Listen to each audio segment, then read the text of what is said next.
All right, hello everybody. Welcome to the Mikestand. Of course, it's Wednesday, which means it's Hump Day. It's the middle of the week here. So right now, we're just, of course, waiting for more people to show up. So, um, excuse me one moment. I'm gonna go off camera here for a quick moment. While I'm gone, I'll put the music on.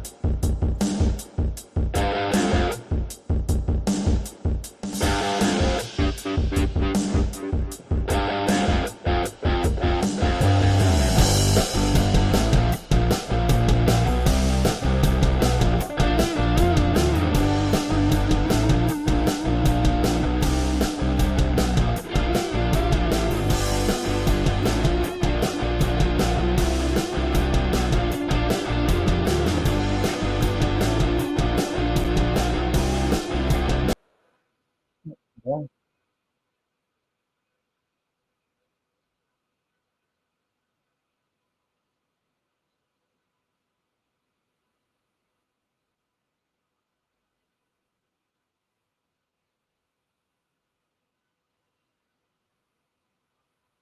Alrighty then. So we're just waiting around for more people to show up.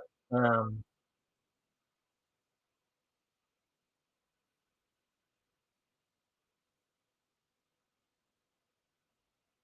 with that, okay, I got go back over to my comment section now, but that does it. Anyways, as I said, we're gonna just wait a few minutes, give people a chance to show up here. Hopefully, they'll drop in soon. Anyways, let's see. Ah, ah, ah. Do, do, do, do, do, do, do, do. Do, do, do, do, do, do. I'm Popeye the Sailor Man. I'm Popeye the Sailor Man. I'm strong to the finish when I eat my spinach. I'm Popeye Sailor Man. Come along with the snorks. Swim along with the snorks. So much to see waiting for you and me. Have some fun with the snorks. If you could breathe underwater, where would you go? If you had friends underwater, who would you know? Come along and sing along too. Yeah! Come along with the snorks. Swim along with the snorks. So much to see waiting for you and me. Have some fun with the come along with the have some fun with the snorks.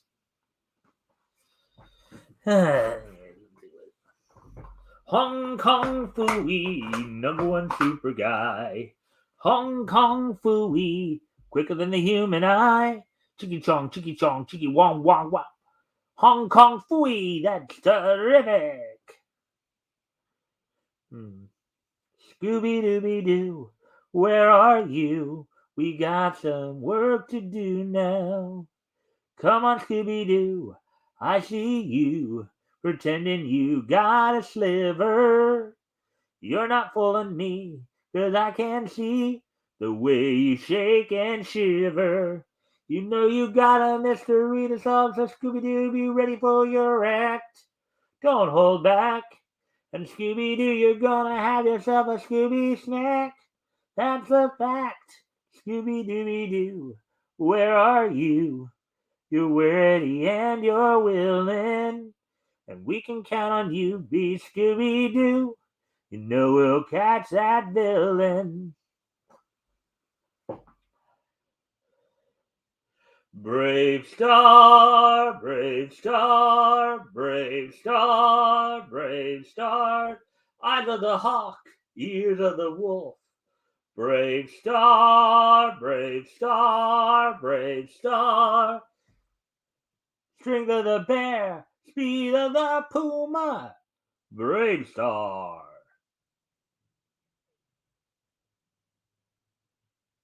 On Moon Mesa, where the cowboys roam, everyone wanna know go by the code of the West.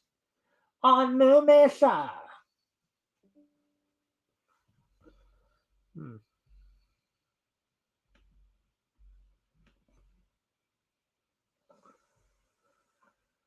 Hey, Scooby, where are you? Scooby Dooby Doo, looking for you. Scooby Dooby Doo, where are you? All the stars are here, waiting for you. Couldn't have a show without ya. Scooby, Scooby Doo Doo. Hey, Scooby, where are you? Over here.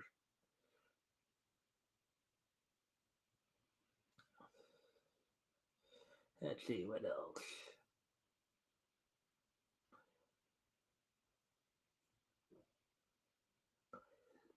Spider Man, Spider Man, does whatever a spider can.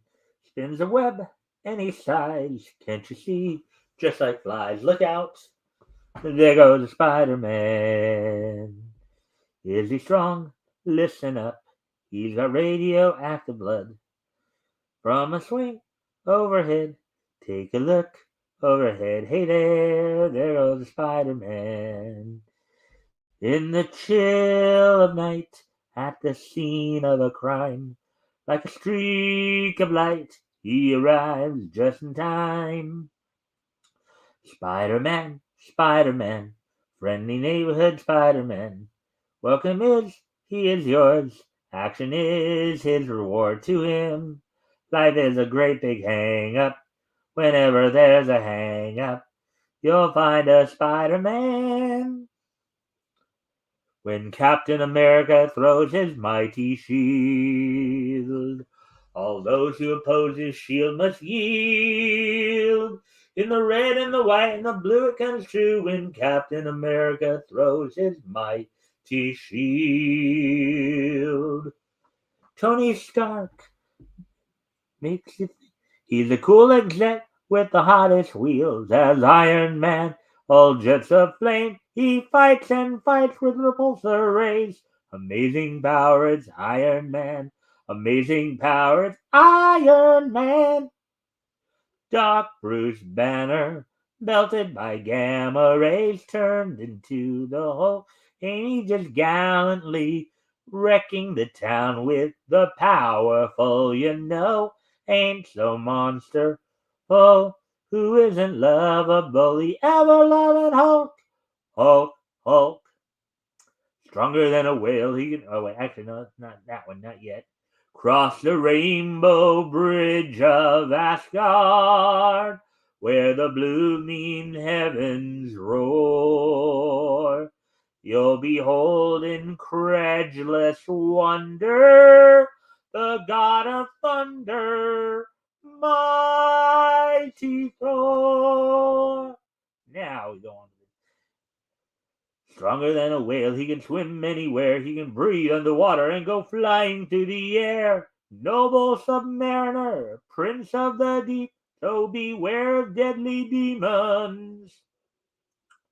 Lord Namor of Atlantis is the prince of the deep. Anyways, so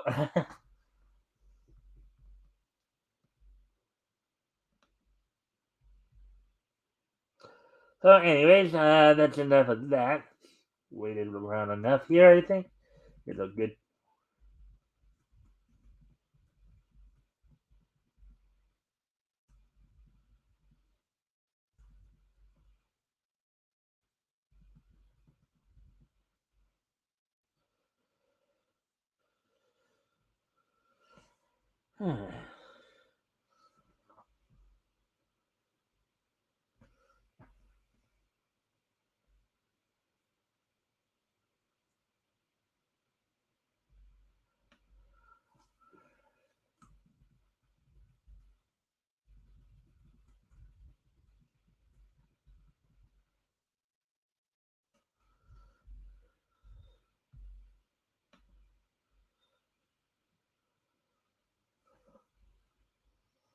Anyways.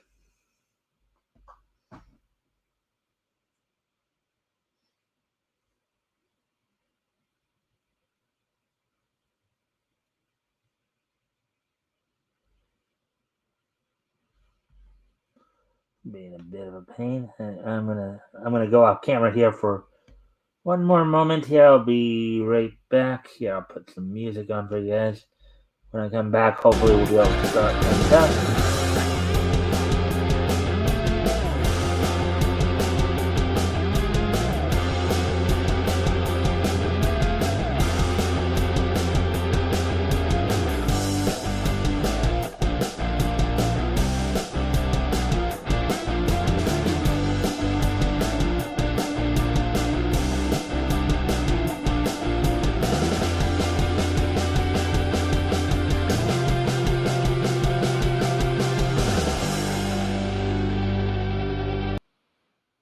Right. Mm.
If there are some things that are hiccuping right now with YouTube or what have you.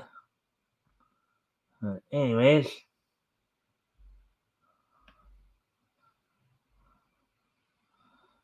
all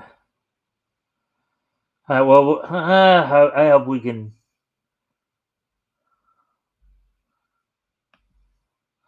All right. Well, anyways, let's get going.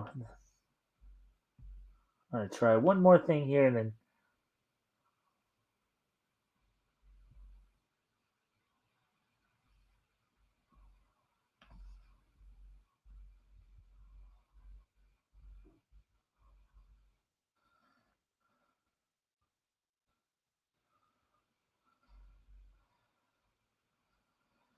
All right. Well, anyways. All right. Well, let's just go ahead and get into this then. Let's see.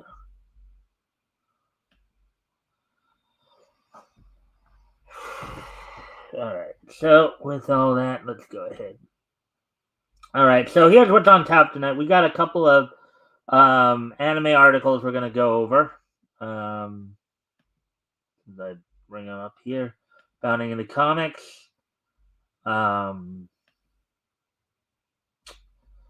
so some new information on Kaiju number 8 anime. Some updated information as well as Kira Toriyama's classic Sandland is going to be getting a release soon enough here.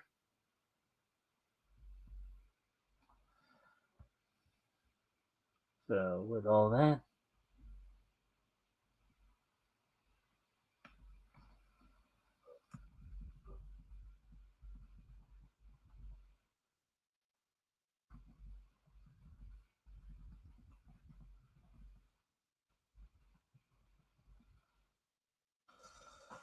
All right. So anyways.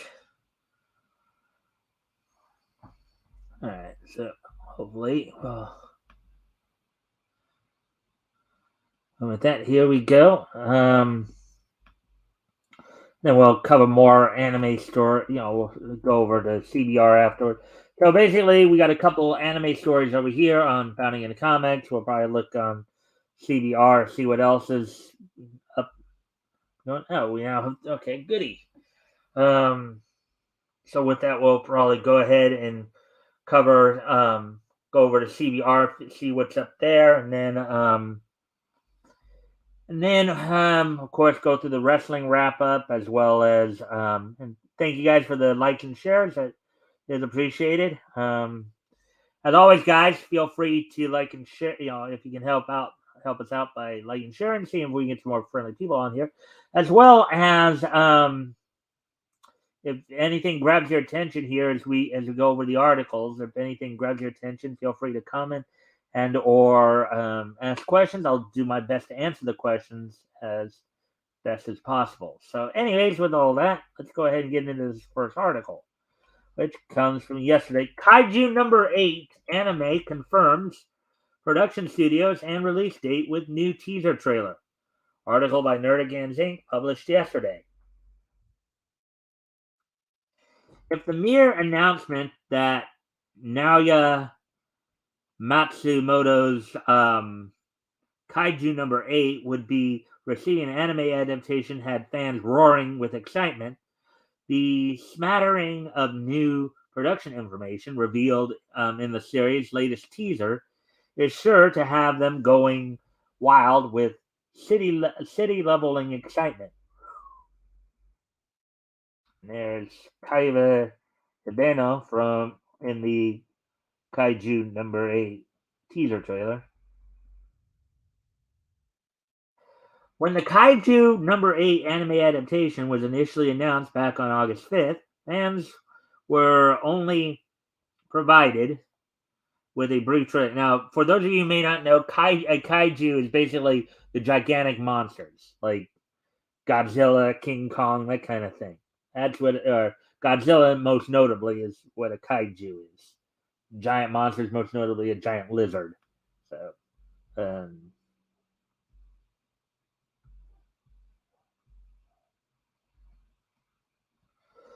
right. So with that, let's see. Let's continue on.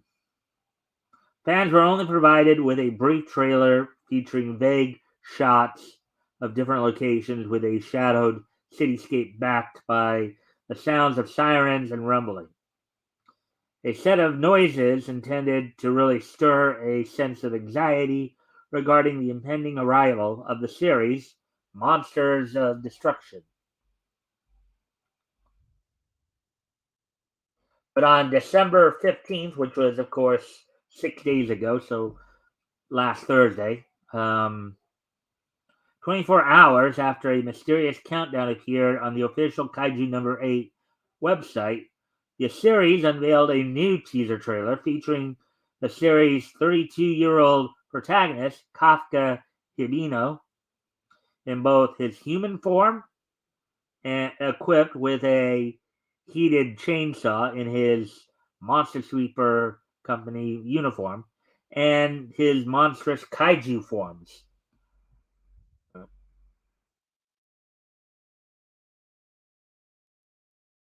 In addition to this first look at Hibino's main forms, his second teaser also revealed that the primary studio responsible for bringing the series to the small screen will be legendary animation studio Production IG, whose impressive filmography includes such sci-fi anime classics as Fooly Cooly and Ghost in the Shell standalone complex. Most recently, the studio has produced a successful adaptation of Yugo Kobayashi's best-selling soccer manga, Ao Ashi. And in addition to Kaiju number 8, are currently working on anime retelling of Masakazu Ichigoro's sci-fi series Heavenly Delusion. So there's a scene from Heavenly Delusion right there.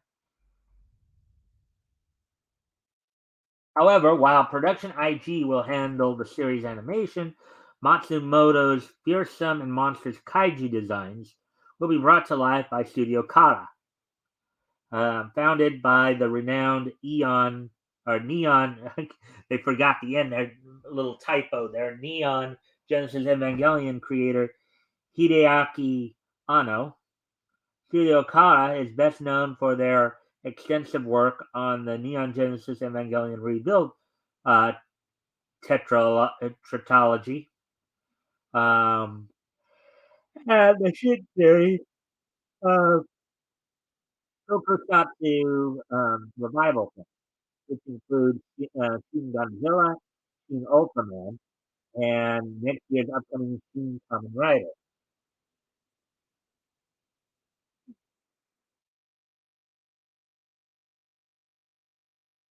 Alongside this new teaser, the official Kaiju number 8 website also unveiled a new throwback teaser, visual depicting Kafka Hibino in his monster form, as originally seen on the cover to the manga's first segment, Warrior. Finally, Production IG confirmed that their anime adaptation of Naoya Matsumoto manga, IG number 8, will officially be roaring to destroy the small screen in 2024. So you got to wait a little over a year in order to get it, in order for it to come out. So, uh,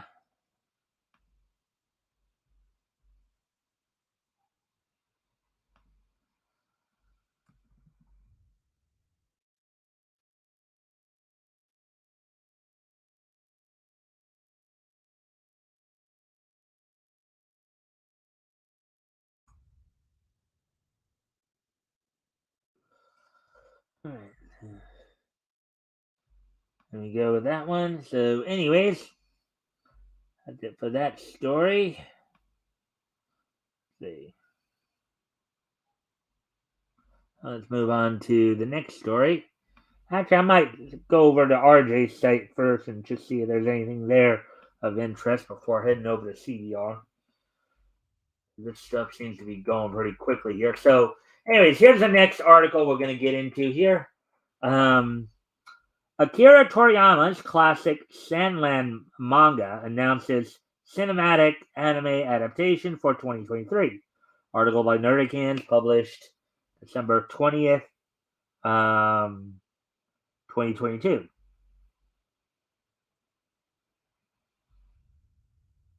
While the majority of anime and manga fans associate Akira Toriyama with either the Dragon Ball or Dragon Quest franchises, or even his earliest work, Dr. Slump, the hardcore may remember his passion project, Sandland, when they hear his name.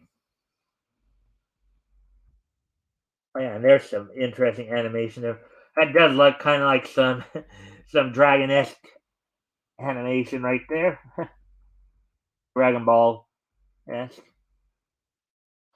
Serialized in Shueisha's Weekly Shonen Jump on May to August 2000, Sandland takes place in a post-apocalyptic future that sees the world left as a barren wasteland after 50 years of war and genocide.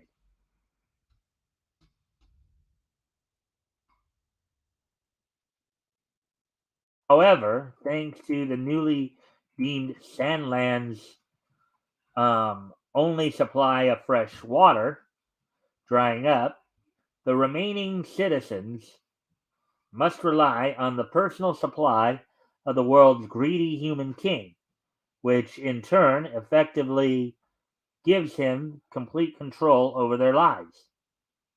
Sick of the his okay. Um Obviously there's a little double double typo there, I guess. Sick of his totalitarian rule, a team consisting of the Prince of Demons, Beelzebub, his demon attendant Thief, and a small town sheriff named Rao set out to brave the monster infested wastelands outside their walls in order to find the mysterious phantom of the lake and okay, double typo there again, the citizens of Sandland from the greedy king's control. Here are some of the samples they give here. While many have forgotten the series due to it only being 14 chapters long, its original publisher did not, as on December 16th, Shueisha announced through the official Sandland website that the short story would I guess it's supposed to would have not would have received the green light for okay, so some typos there. Obviously, received the green light for cinematic anime adaptation. Alongside this announcement, the film released its first teaser trailer therein, giving giving fans a sneak peek of the desert adventures of the aforementioned rogue trio.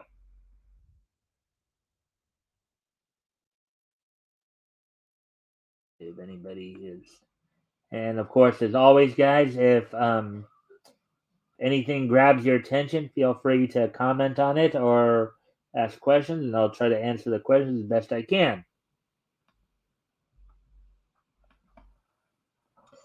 Interestingly, the series will not be animated by Toei Animation, who has been responsible for producing and animating the majority of the anime adaptations of Toriyama's work, including Doctor Slump, the Dragon Ball franchise, and Dragon Quest: The Adventures of Dai. According to the official Sandland website, Sandland is instead slated to be co-produced by world-renowned anime studio Sunrise, known for their work on Gundam and Tiger and Bunny.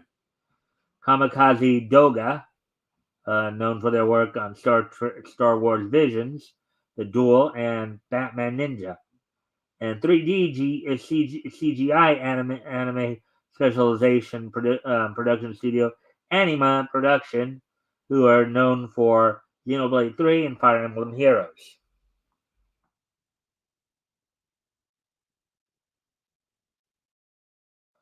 At current, the anime adaptation of Toriyama's Desert Adventure, Sandland, is set to arrive in theaters in 2023. So are they making this more of a movie then?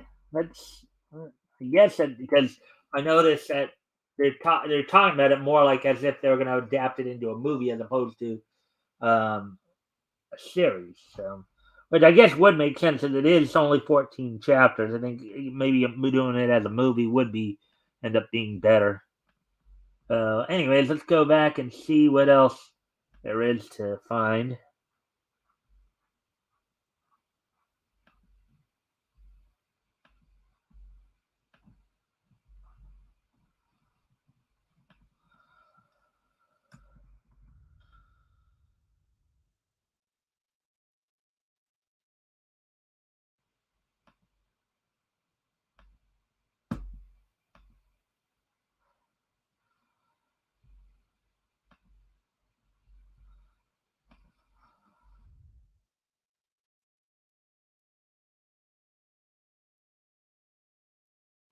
All right, let's see.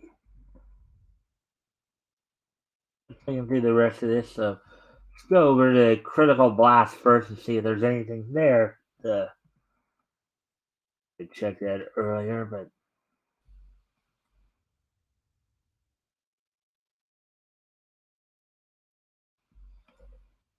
so segue in.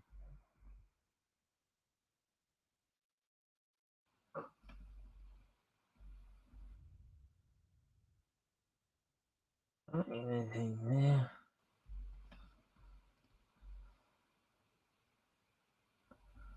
All right, let's see. Well, nothing really new there for stuff that we look at. So let's see now. Let's go over here. I cover some anime first since that's what we were just covering. Cover just some of the happening over the last day here.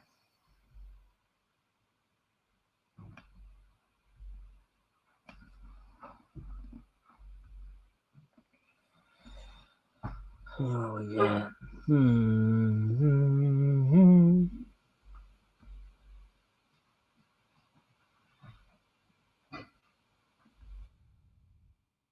Okay, this one sounds interesting.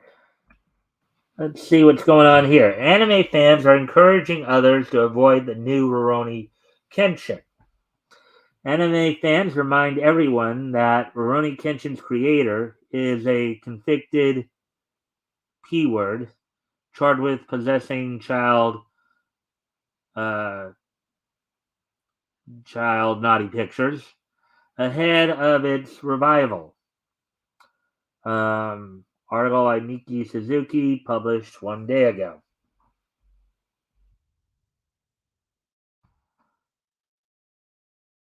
Following contains sensitive content, including discussion. All right, we won't do this one. Just, I think we got the idea. Oh, wait a minute. Yeah, well, I'll just avoid that. Just rather than really just avoid the headaches. Anyways, key plot points to remember before. All right, that might sound like spoilers. Let's see. Ochi the Rock beats Chainsaw Man as most popular currently. Okay, that one might be a bit more interesting. Let's see. So, Bochi the Rock beats Chainsaw Man as most popular currently airing anime. That sounds interesting. Let's see. While the action-packed anime Chainsaw Man is a huge hit, a much more light-hearted anime is taking an unexpected lead in popularity rankings.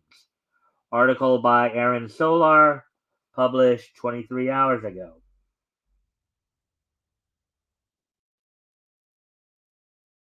Ochi the Rock has beaten Chainsaw Man in popularity in an online ranking of currently airing anime. Um, Anime Senpai reported on the My Anime List popularity rankings for currently airing anime for quite some time. Bleach's current arc and Chainsaw Man were in competition for the top spot. However, Bochi the Rock beat out Chainsaw Man for the second place spot by a .01 point difference. Um, at the time of writing, Bochi has now risen just a bit further with a score of 8.85 since My Anime List is a popular website for anime fans to log their watching habits. The rankings are an accurate illustration of current trends. By the time Mappa announced their adaptation of Chainsaw Man, the manga was already very popular. The production studio Mappa is behind other huge hits like Attack on Titan's final season and Jujutsu Kaisen, so fans highly anticipated their next anime adaptation. On the other hand, Ochi was more obscure, especially among Western audiences. Anime fans expressed their surprise. In terms of content, the two series are extremely different. Chainsaw Man is an ultra-violent shonen series, while Bochi the Rock is a lighthearted slice-of-life anime about girls in a rock band. Similar to like K-On, right? uh, let's see. Action-driven shonen series like Bleach tend to dominate online rankings, so it was no surprise when Chainsaw Man.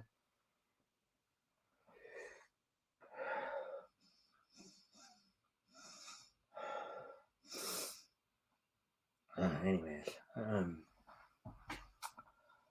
when Chainsaw Man exploded in popularity, a comedic, cute anime that's light on the plot was shocking for fans to see rated so high. Japanese social media users expressed surprise at the ratings, commented that, quote, wouldn't be something you see more than once, right?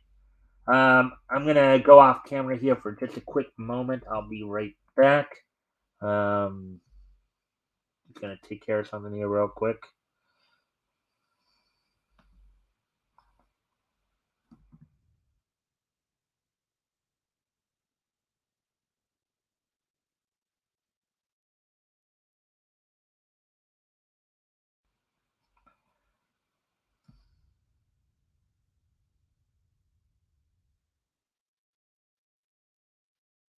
And I'll be, let me just do this. Yeah.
I'm back. Sorry about that. As always, guys, if you feel anything here catches your attention, of course, feel free to comment on it or ask questions about it. But anyway, getting back to the article here. Um, Anime at opposite ends of the genre spectrum. Chainsaw Man follows the protagonist Denji, a young man who makes a contract with a devil and gains the ability to turn his body parts into chainsaws. He takes on a superhero-like persona and joins an agency of devil hunters with the mission to protect Japan from demonic harm. The series is dark and violent, but balances the grim parts with plenty of humor. Fans and critics alike have praised the manga due to its characters and world building. Ochi the Rock stars a girl named Hitori Ochigoto, who is introverted and socially awkward. However, she's skilled at playing guitar and passionate about music. Another girl named Nizuka convinces her to join a band, and despite the group's first performance going poorly, they remain determined. The series follows the girls in a slice of life format. It sounds very similar to K, or to K-On rather. K-On and K-On 2. Similar scenario. Both series are currently airing and licensed by Crunchyroll. So there we go with that one.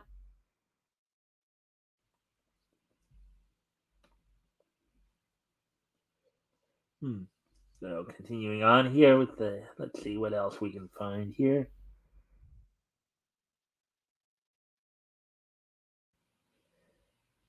Okay, well that might be a spoiler.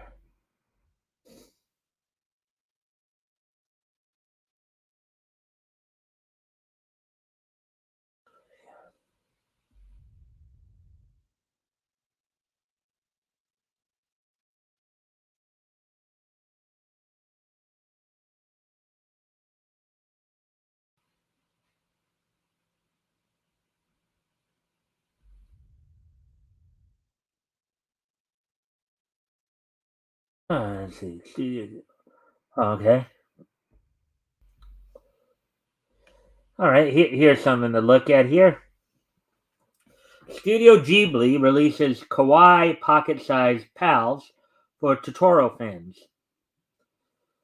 Hands will look a whole lot sweeter with this new line of Studio Ghibli finger puppets, with the My Neighbor Totoro crew starting things off. Article by Hilary Long, published 8 hours ago. Okay.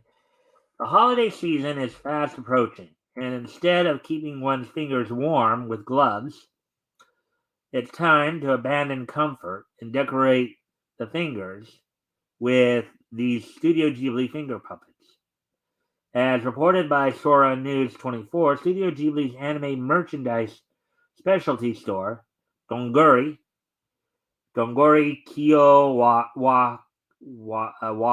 Koku, is releasing a new line of Yubi Ningyo, translating to finger puppets in English. While the store already holds various Yubi Ningyo of characters from the Ghibli films, this line includes new figures with new poses and expressions. The new figures will roll out at different intervals, with the characters from My Neighbor Totoro making their debut first. My Neighbor Totoro lineup includes all sizes of Totoro, with um, some playing the ocarina and one carrying a sack. The cat bus and cluster of spot sprites are also included. Rounding out the lineup are two versions of Sweet Little May. The first is of May in her regular outfit of a pink dress over a white blouse, with a yellow bag slung um, over her shoulder, and the second is of her wearing the raincoat she wore when she went to wait for her father. The history of Studio Ghibli. So let's see if anything's being said as of yet.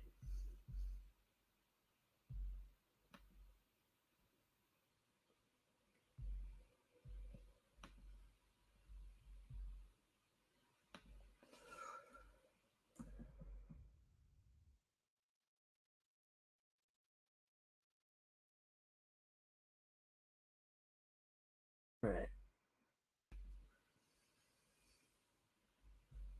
With that,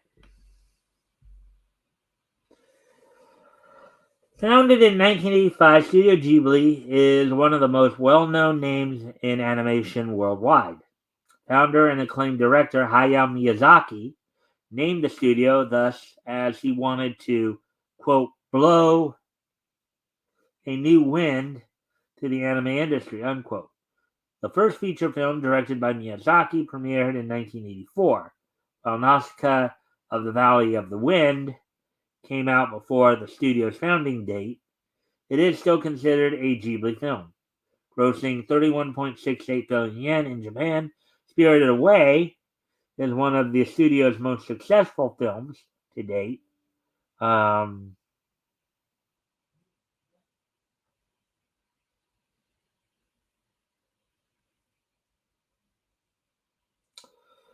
let's see.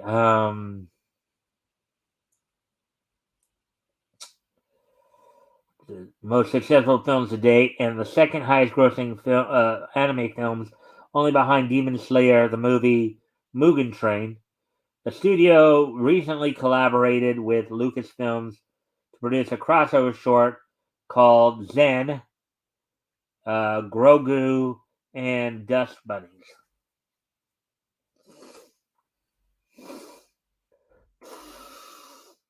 Anyways, Miyazaki has directed over 15 films, and the majority of his films feature themes revolving around nature and technology, and protagonists who are young women. The first instance of Miyazaki expressing his desire to retire was in the late 1990s. So he's been talking about retirement for, let's see, what, the last 25 years or so? Wow. Talk about a long engagement towards retirement. But he returned to direct Spirited Away in 2002. After The Wind Rises premiered in 2013, he announced his retirement once more, only to reveal that he would unretire to direct one last Studio Ghibli film. Studio Ghibli revealed Miyazaki's alleged final film, How Do You Live, will premiere in Japan sometime in July 2023. The Mai Totoro Yubi Ningyo characters will go on sale, priced at 495 yen a piece, starting on December 24th. That's, of course, this Saturday. So let's see. So with that, let's see. Let's go and find some more stories to talk about.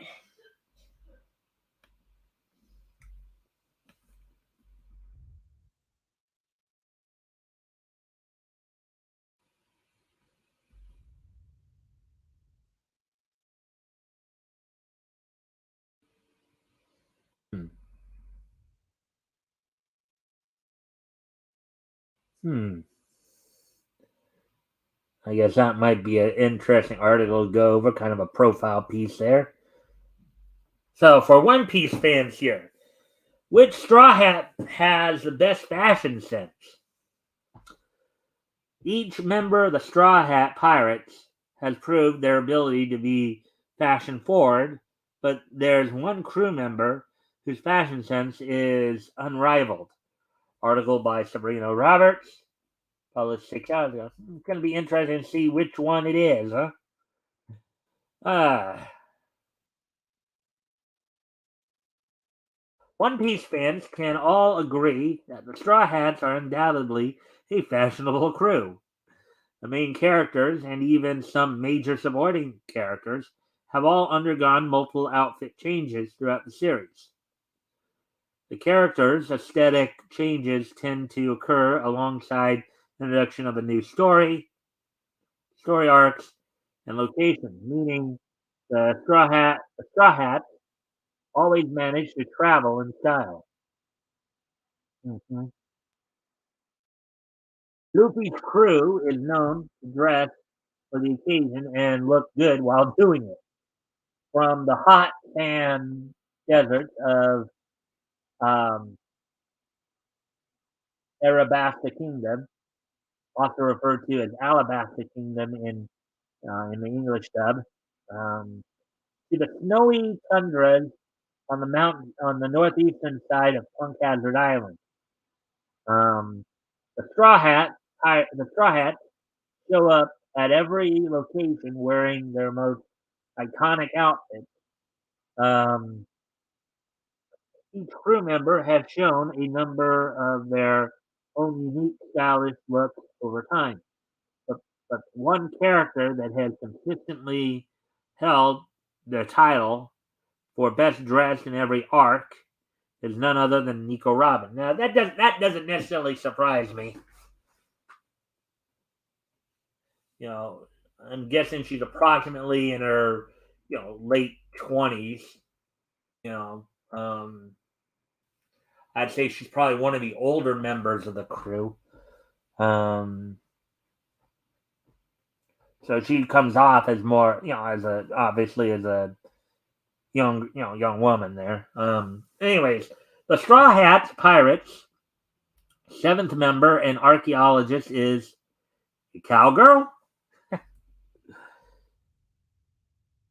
Nico Robin joined the Straw Hat Pirates during the 130th episode. Beware Her Scent. The seventh one is Nico Robin. She made a surprise appearance aboard the Going Merry just as the Arabasta arc came to a close. Alabasta. Um, Robin wore a buttoned up, long sleeved lavender shirt um, with long purple pants and a pair of purple boots. This first outfit change appeared to be a more modest take on what came to be known as her trademark look, a cowgirl outfit, including a purple corset, matching miniskirt, white fur-lined coat paired a fur-lined coat paired with a white cowboy hat and white high-heeled boots. Something more like what's on the left there, I'm guessing, is what they're talking about.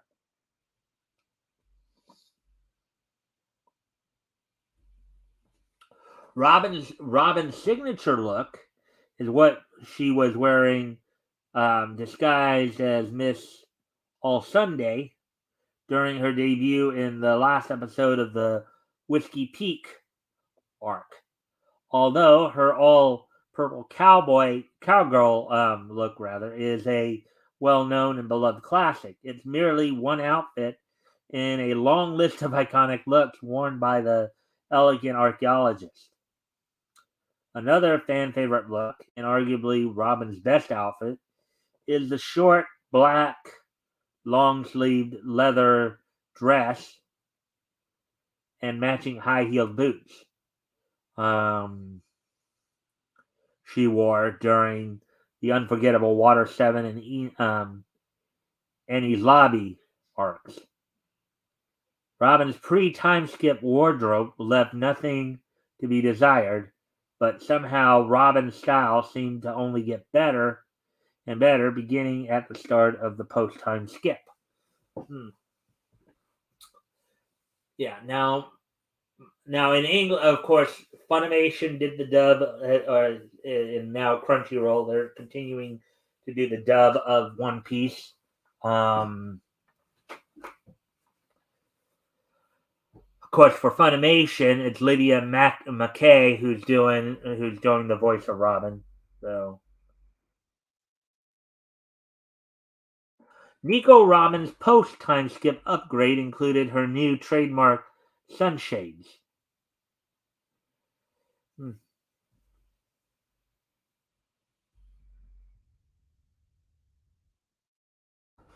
Upon reuniting with her fellow crewmates during the first episode of the Return to Sabaody arc, the second half of the Fishman Island saga, Robin wore a long salmon sarong skirt decorated with seaweed and colorful flower designs, a short sleeved navy blue leather vest, high heeled pumps, and lavender pink backpack like the other straw hats.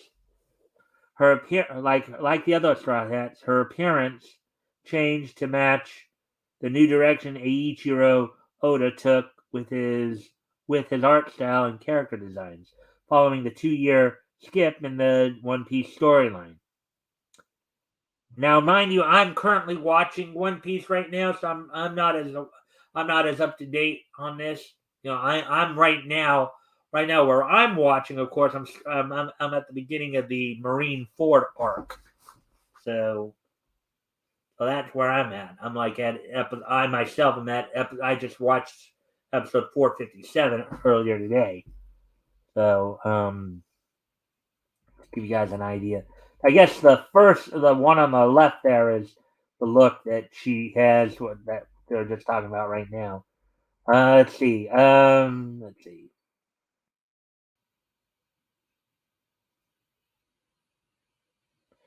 As the Straw Hat Pirates embarked on their journey to Punk Hazard Island, Robin changed into a chic teal long sleeve V neck dress um, with a dress cut not too different from the famous short, low cut black dress she wore during the events of the Dressrosa arc. So I think the second one they're talking about is right there, the one in the middle there. Teal is a shade of green, so Um,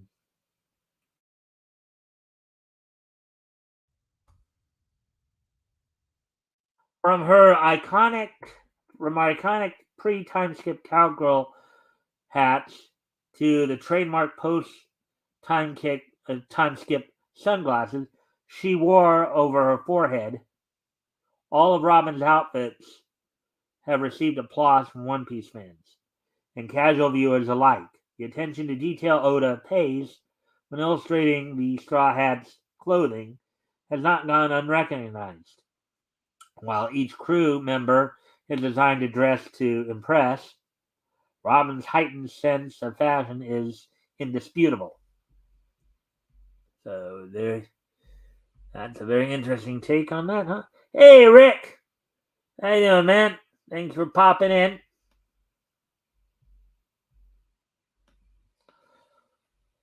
If you haven't already, if you can like and share the stream, see if we can get some more friendly people in here. And if anything catches your interest here, feel free to comment on it.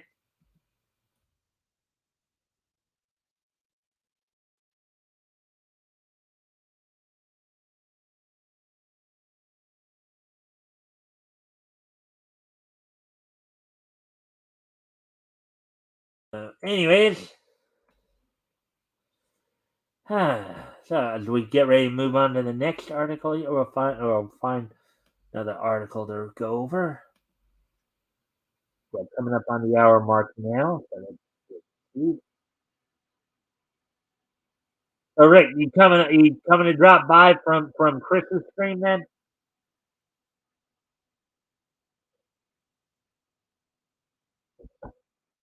Okay. Satoshi Kon, Tokyo. Okay, here's one we can look at, especially considering time of the year it is. Um, Satoshi Kon's Tokyo Godfathers is the perfect unconventional Christmas film. Tokyo Godfathers is a somewhat dark Christmas movie. The anime film touches upon holiday themes in a way that's utterly inspiring. Article by Timothy Donahue, published 5 hours ago. Tokyo Godfather. Yeah, right there. Satoshi Kon is one of the most prolific and acclaimed film directors in the annals of anime. Even if his name isn't exactly mainstream, the same goes for some of his films. With movies like Perfect Blue becoming beloved classics, while others have fallen under the radar. The latter is definitely the case for an anime Christmas movie classic. Tokyo Godfathers isn't exactly the cheeriest or brightest film to watch during the holiday season, but it is one centered around the concept of family. When combined with Satoshi Kon's usual film artistry, it makes for an anime masterpiece that's been overlooked for far too long. Here's why Tokyo Godfathers is a must see for viewers who want to experience the Christmas spirit in a much different way than usual.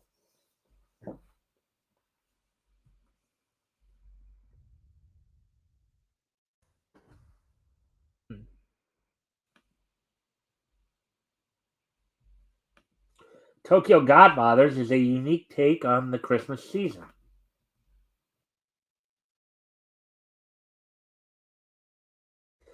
Released in November 2003, Tokyo Godfathers is not the sort of film that many would expect to be based around the Christmas holiday.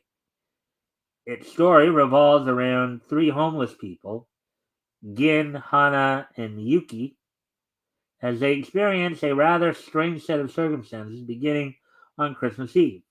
Discovering an abandoned baby girl, the trio opts to take care of her as they search for her missing mother. Along the way, they not only uncover the mystery of the child's parentage, but also deal with their own mounting trauma. And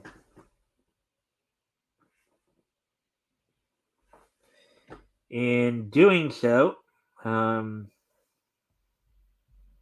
okay, so that's what it was. My phone was buzzing, I guess. Um, let's see. Let's see, where are we at here? In doing so, the characters restore their former families while also building a new one.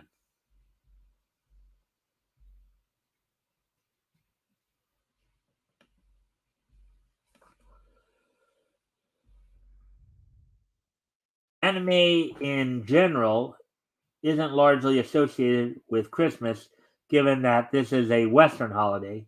The idea of Christmas themed specials or of holiday movies, while not uncommon, is a lot rarer than in America. Likewise, Christmas films are rarely anything as serious and dark as Tokyo Godfathers, which mostly issue any Christmas kitsch in schmaltz in favor of a more realistic setting. The characters, many of whom are voiced by big name Japanese actors, all have their harrowing circumstances, some of which begin and end on a tragic note. Nevertheless, the film is still incredibly magical and wholesome in its own way, touching upon the idea of what it means to hurt, heal, and be human.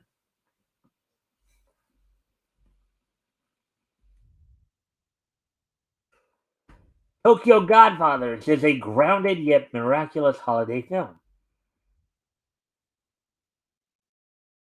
With nothing in way of elves, reindeer, or magical old men in red suits, Tokyo Godfathers might not seem like the typical quote unquote wholesome Christmas film.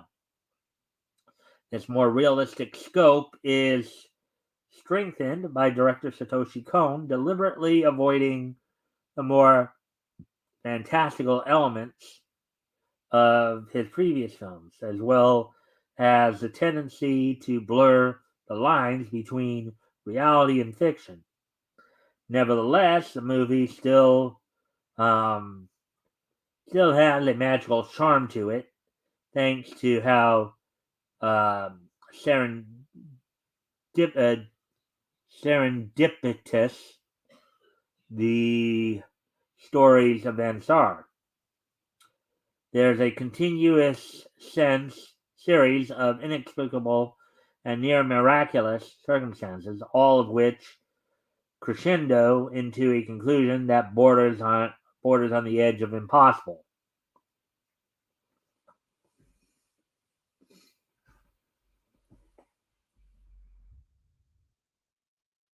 Despite this care, despite this, care is taken to keep the plot from being too contrived, um, neither feeling too jarring nor totally outside the realm of possibility. The reality of these themes also comes from the cast, who are homeless people from vastly different walks of life. Gin is an alcoholic who left his family. Hana is an aging drag queen, and Miyuki is a runaway who escaped from a controlling home life. These elements, along with homelessness itself, are definitely on the fringes of Japanese society, especially when it comes to anime. Using the anime medium to shine a light on these societal concepts through the filter of Christmas was perhaps the perfect way to do so. An anime film has the capability of drawing in a crowd that might not otherwise go for such a serious drama, especially as the medium has grown more mainstream among global audiences. The overarching um, Christmas theme further gives it a veneer of the mainstream, acting as a gateway to a story that's something sometimes heartbreaking and frequently touching, as somewhat saddening as said story can be. It ultimately culminates in an ending that connects its many characters in an extended family, both of blood and circumstances, with family togetherness being the most important gift of all. This makes Tokyo Godfathers the quintessential anime Christmas movie. Tokyo Godfathers can be streamed for free through Tubi TV. So, if you want to go catch it, if you have actually you can even get Tubi TV online. They do have um,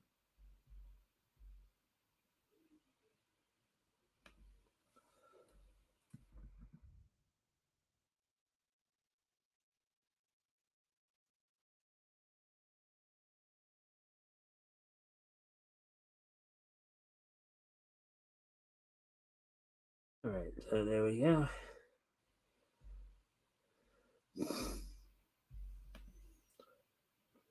So as we now get ready to move on, let's see, we're just past the hour mark, so I think see how many more stories we got here. We went back a little too far there.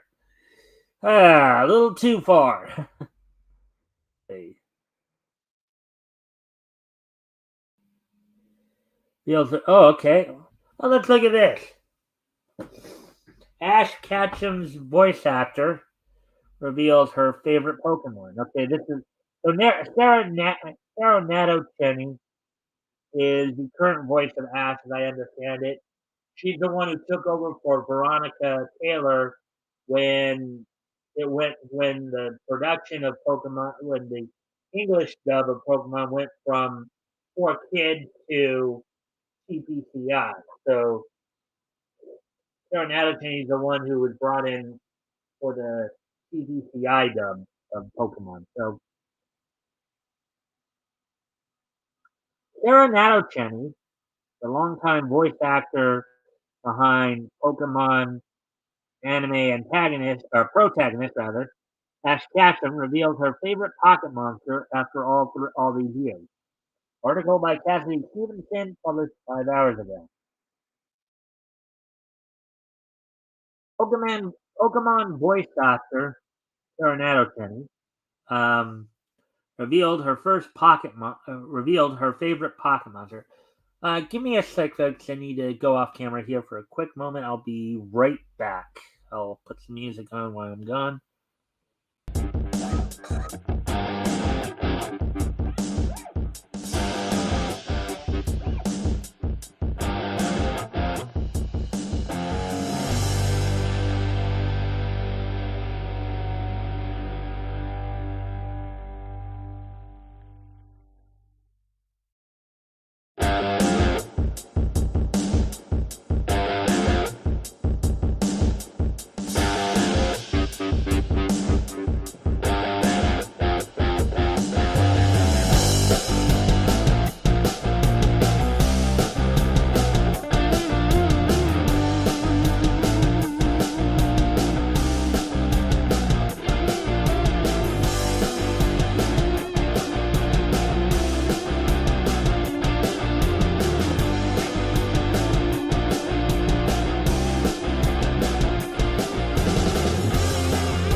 And I'm back.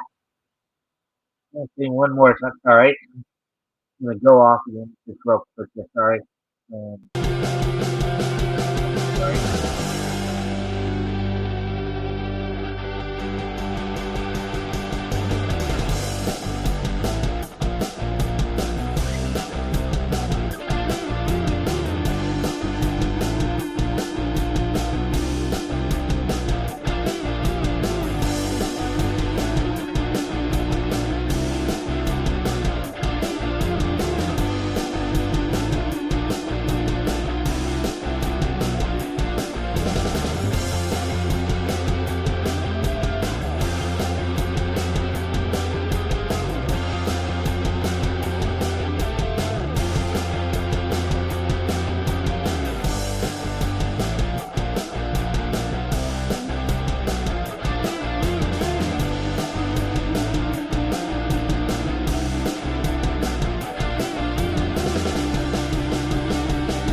All right, I'm back. Sorry about all that. Had to go get some water. Well, anyways, let's continue with this article here. Probably be the last one. We're now coming up on an hour 15. So, um, let's see. In an interview with IGN, Nanochenny, the voice behind Ash Ketchum, um, proclaimed Pikachu as her favorite Pokemon of all time and best friend. Kind of like her the character she voices, I guess. Um, well, Pikachu is the name of my cat. Pikachu is the cutest. Pikachu is universal, and Pikachu is evergreen. Okay? Pikachu is the cutest character to ever have been drawn and animated, unquote. Um, she said, despite her admiration for Pokemon's mascot, Natochenny has never met Ikue Otani, the voice behind Pikachu, or Ash's Japanese actor, Rika Matsumoto. In 2006, Natochenny joined the Pokemon franchise in the anime's ninth season to replace Veronica Taylor, the previous voice actor for Ash, as I mentioned before. At age 12, Natochenny began her voice acting career around the same time as the anime's protagonist set foot outside Pallet Town. She was 12 years old. Let's see, that would have been back in 1997 when that originally happened in Japan. So I guess they're saying that Natochenny was born in 1985, I guess. Aside from Pokemon, Natochenny voiced Alicia, 2006 video game Bullet Witch, and Aura Sentia in Yu-Gi-Oh! Arc V. Um, she even served as assistant editor for films like Life of Crime and Cold Crimes of the Night. The end of a Pokemon era. Following Pokemon's announcement to retire Ash and Pikachu, Natochenny posted an emotional tribute to the franchise's heroes. Quote, no matter what lies beyond his final chapter, he'll live forever in the hearts of many generations to come. He wrote on December 16th, the Pokemon Company revealed the iconic duo's final journey would premiere across 11 episodes to conclude Ultimate Journey. The episode will begin to air on January 11th, 2023 in Japan. As seen in the trailer, memorable trainers like Brock and Misty will also appear in Ash's conclusive storyline. So they're finally going to retire him after all these years. They've been at this for 25 years, folks. Hmm.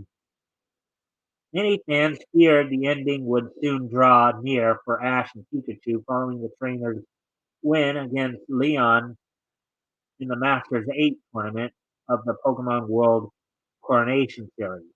After 25 seasons, Ash finally became the Pokemon World Champion, with many familiar faces cheering him on, including Team Rocket and Professor Oak. Ultimate Journey's four-episode battle also featured past pocket monsters like Butterfree, Pidgeot, um, Pocket Monsters is the full name of it. Pokemon's how we know it. Lapras, Rudra, Greninja, and Naganadel. Following Ash and Pikachu's exit, the Pokemon Company announced two new protagonists, Rico and Roy, would take their place. One Pokemon fan theory suggests that the female trainer could be Ash and Serena's daughter. Some drew um, some drew that conclusion after noticing Rico's hair clip um, and its resemblance to the symbol on the hat of Ash um, wore throughout his journey into Kanto and Johto region. One post pointed out the similarities in physical appearances between Rico and Ash and Serena. Serena made her anime debut as Ash's traveling companion in the Kalos region, and also acted as a Pokemon performer, which most of us would know the term as Pokemon coordinator, I believe. Pokemon Ultimate Journeys, the series, is available to stream on Netflix. All right, so there we go. As I said, of course, I have been trying to knock down the weeknight shows about no more, no more Pikachu. Boo! Uh, yeah. Well, I don't know. Well, maybe that Pikachu. I mean, I'm sure there might be a new Pikachu. But yeah.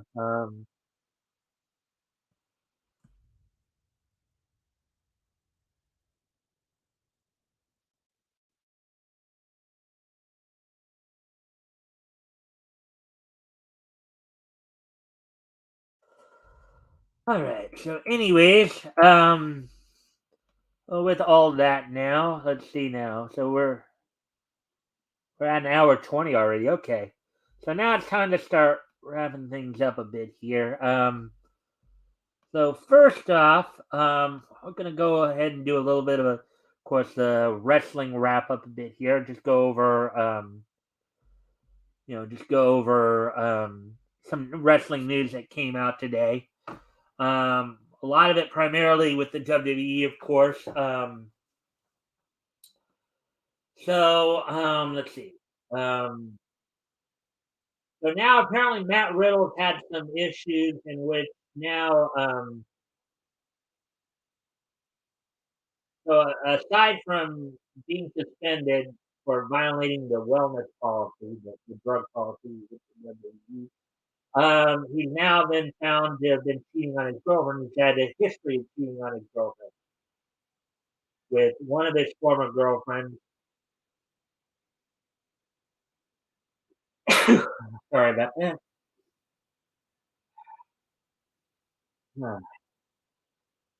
With one of his former girlfriends even calling for the WWE to fire him, because in her words, he can't apparently get the help he needs unless he gets cut off. But the thing is that they're not going to fire somebody for cheating on a girlfriend.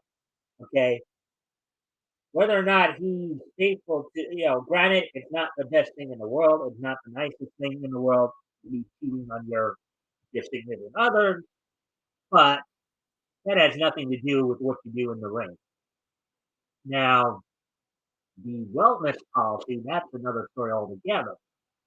You know, you know, drugs will mess you up, and basically,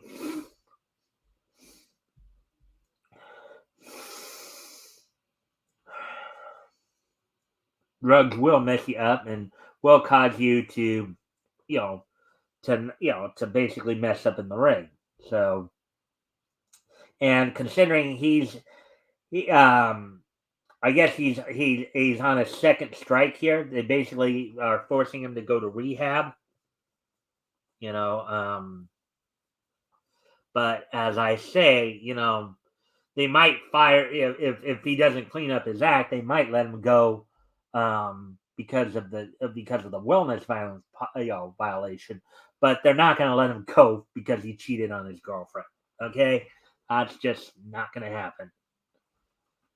You know, so let's see. Aside from that, what are some other pieces? Oh, Alexa Bliss is once again warning fans. So there's been an issue going on with Alexa Bliss and her social media accounts where um, apparently there have been some fake Alexa Bliss accounts, going on out there. And and I know she had to actually do this before as well, but she's warning her fans not to fall for those fake accounts because they're scams. You know, she has reiterated that she she only has three social media accounts. She's married, so and I don't remember what the other thing was, but basically she's warning her fans not to be taken in by any of the fake accounts. 'Cause apparently, people have been using her. You know, oh, she doesn't. And the other thing she said, she doesn't ask fans for gifts. That's, I guess, part of the scam too. Apparently, these fake scammers are asking for money, asking for gifts, and all that. Um,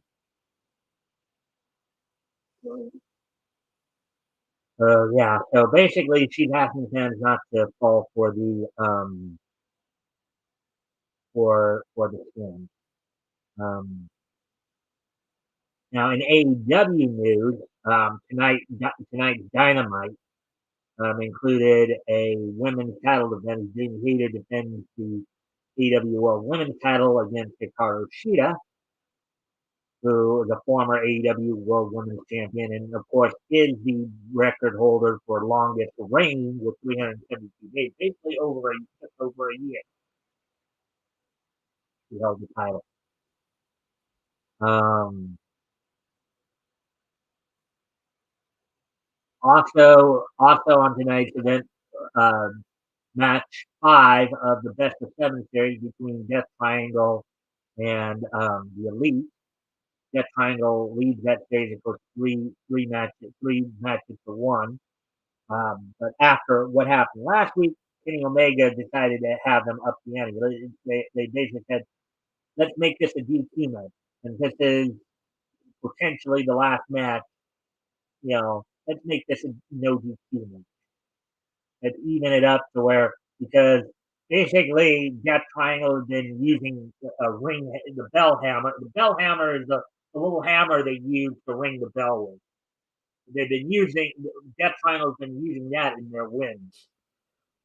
So, so you know,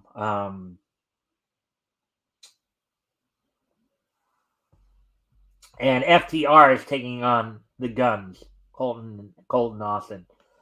Um, so that's all of the wrestling wrap up we have for you.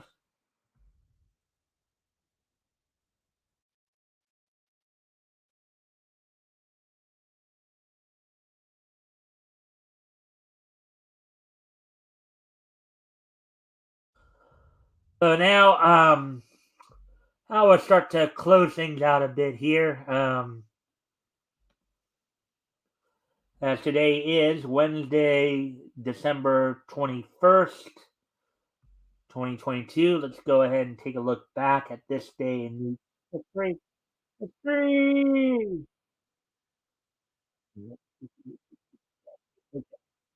So, with that, first off, we're going to head back 60 years ago today. And on this date, 60 years ago today,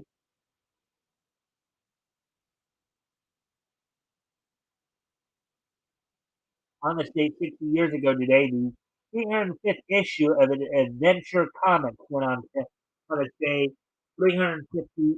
I'm sorry, 60 years ago today. Oh wait,